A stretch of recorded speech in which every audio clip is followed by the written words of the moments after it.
ఎడారిలో సెలయేర్లు. నవంబర్ 17. అన్యాయస్థుడైన ఆ న్యాయాధిపతి చెప్పిన మాట వినుడి. దేవుడు తాను ఏర్పరచుకొనిన వారు దేవారాత్రులు తన్ను గూర్చి మొర్రపెట్టుచుండగా వారికి న్యాయము తీర్చడా? లూకా సువార్త 18:6-7.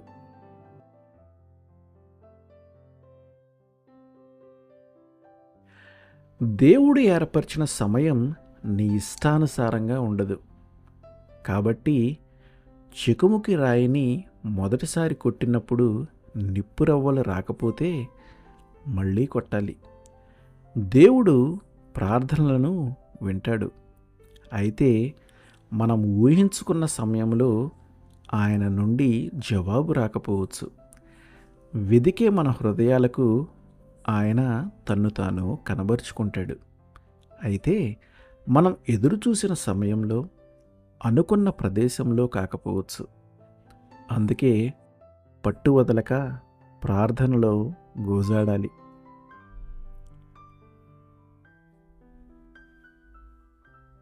వెనుకటికి చెకుముకి రాయితో నిప్పు రప్పించటం, ఆ తరువాత గంధకంతో చేసిన అగ్గిపుల్లతో నిప్పు పుట్టించటం చాలా కష్టమయ్యేది. పదే పదే గీసి చేతులు నొప్పి పుట్టేవి. చివరికి నిప్పు రాజుకున్నప్పుడు అమ్మయ్య అనిపించేది. పరలోకానికి సంబంధించిన ఈవుల విషయంలో కూడా మనం ఎంత పట్టుదలగా ఉండవద్దా?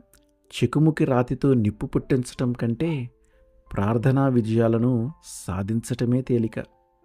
ఎందుకంటే దేవుని వాగ్దానాలు ఆ మేరకు ముందే ఉన్నాయి. నిరాశ చెందవద్దు. దేవుడు దయచూపే సమయం తప్పకుండా వస్తుంది.